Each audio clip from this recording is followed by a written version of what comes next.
Hey, welcome in. Well, I find this kind of shocking. The Salvation Army is woke. Now, isn't it supposed to be a Christian organization? It doesn't seem like, godless race Marxism would be appealing to a Christian organization, but here we have the evidence. Here's the headline: Salvation Army donors withdraw support in response to racial wokeness initiative. They're pushing CRT, critical race theory. And I really don't understand how this happens. How have these far leftists taken over seemingly every institution and every corporation, every sports league, everything? It's a struggle just to find non-woke ice cream these days. It's baffling. The Salvation Army pushing race Marxism. I mean, what's next? Are they going to replace the Salvation Army Santa with the Salvation Army Karl Marx? By the way, he takes everybody's money and then spends it on himself because he's communist, right? Anyway, and it's not stuff that even enjoys popular support. Most people don't like this stuff. And I should think most Christians definitely don't like it. Again, it's godless race Marxism. So let's see what's going on here. As the Salvation Army launches its Red Kettle campaign this holiday season, some of its longtime donors are withdrawing their support from the 156-year-old charitable organization, citing its newly embraced woke ideology as the reason. Of great concern to loyal supporters and faithful Salvationists is the initiative dubbed Let's Talk About Racism. And I've got that for you. We're going to go over it in just a second, but first let's continue with this. In a nutshell, its curriculum outlines the Christian Church's alleged racial collusion and provides action steps to analyze and combat racism through an anti-racist lens while incorporating critical race theory. And as we all know, anti-racist means assigning different values to people based on race. Now, I find this baffling. I mean, for one thing, lefties are notoriously uncharitable in their personal lives. Other people's money, very generous with that. Their own money, not so much.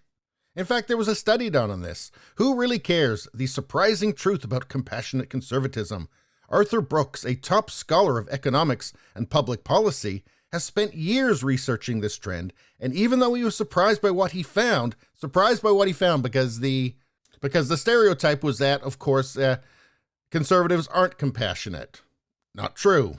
So he was surprised by what he found. In Who Really Cares, he demonstrates conclusively that conservatives really are compassionate, far more compassionate than their liberal foes.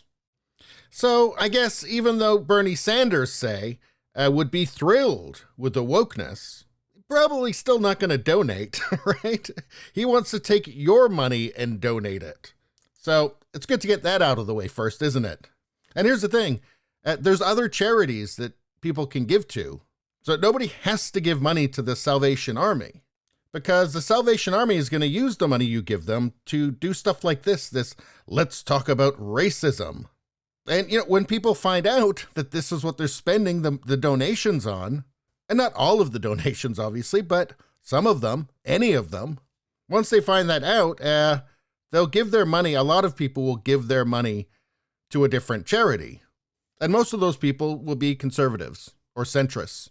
It won't cost them anything with lefties, because lefties aren't really giving much anyway, right? So it doesn't really matter. But for obvious reasons, this seems deeply counterproductive on their part. But anyway, let's take a look at this. This is from the Salvation Army. There it is, Salvation Army. Let's talk about racism. Okay, I think I know what you're going to say. I think it's going to be that everything is racist because they're using CRT now. They've embraced CRT. And of course, CRT says, critical race theory says, literally everything is racist. And it also likes to talk about something called whiteness. And here we have, they have a section, What is Whiteness? This is the Salvation Army, folks. And once you see this, you're not going to want to put that check in the mail. Address it to a different charity. A charity that doesn't hate you. How about that? Anyway, let's find this. What is whiteness? And this is a huge, huge document, by the way. We have to go way down here to Appendix D. What is whiteness? Let's see, and it starts out with a long story here by a guy who tells us about how everything is racist all the time, 24/7 racism. And then there's some helpful suggestions here. It says, these are my suggestions for how white Americans can begin the process of creating lasting racial reconciliation and healing. And as you may have guessed, this is all lunacy.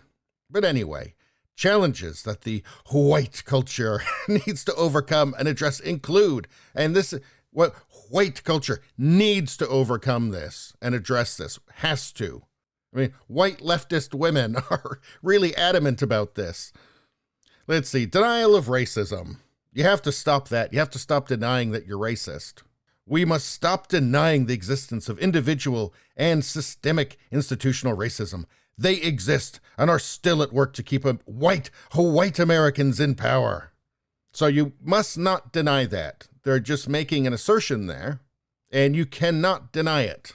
I mean, that's the nice thing, right? When you want to just assert something, say something's true, but you don't really want to have to argue about it or prove it, right? You just tell people that they're not allowed to argue with you, that there's no debate. No, you've said it. It has to be true. And everything else that follows, also you must just accept whole cloth because racism. So next one is indoctrination. Sorry, education about racism and inequality. Yeah, they have some resources that you're to look at. So, and here's in the resources, How to Be an Anti-Racist by Ibram X. Kendi. Oh, they've got Robin DiAngelo's White Fragility here too. So all top flight stuff that's not at all propaganda. And you'll see a trend with these, that defensiveness about race. And we have to stop taking discussions about racism as a personal attack and instead be open to hearing about our blind spots. This is all just part of the indoctrination. You're not allowed to disagree. You can't be defensive about it. You can't defend yourself against accusations because that would mean that you're thinking, right? And you're not allowed to think. This is a cult.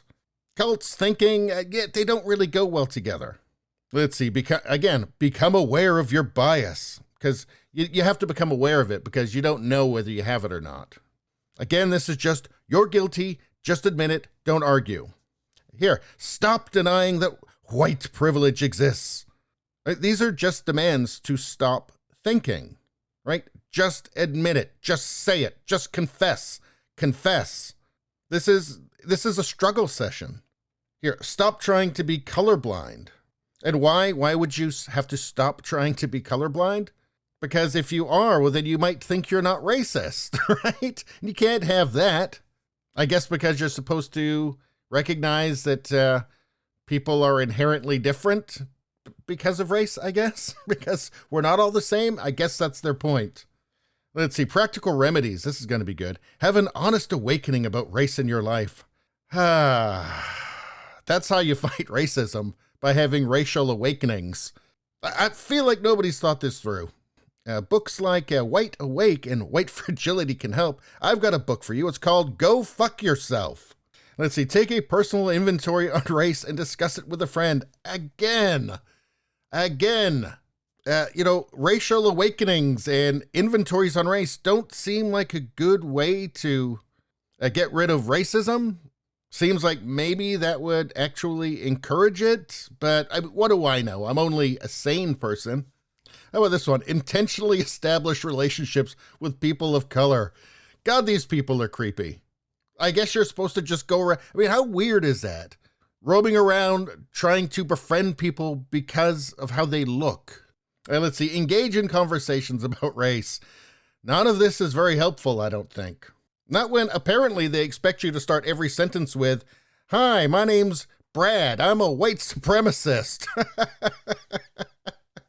I mean, everything in this is just saying you're a white supremacist and you're bad and you have to confess. That's what this whole thing is. And then right at the end here, I mean, you can't make this up. Realize that we are all unique human beings. This whole thing denies that. This whole thing is a denial of our uniqueness as human beings. This whole thing is about seeing people as faceless members of some identity machine. That's it. Whenever you see this stuff, it never appears that anybody has thought about it for even 1 second. It all seems to be based on just assertions and vague feelings. None of this is coherent. None of it makes any sense. Now, my suggestion would be don't give any money to these people if this is what they're going to spend it on.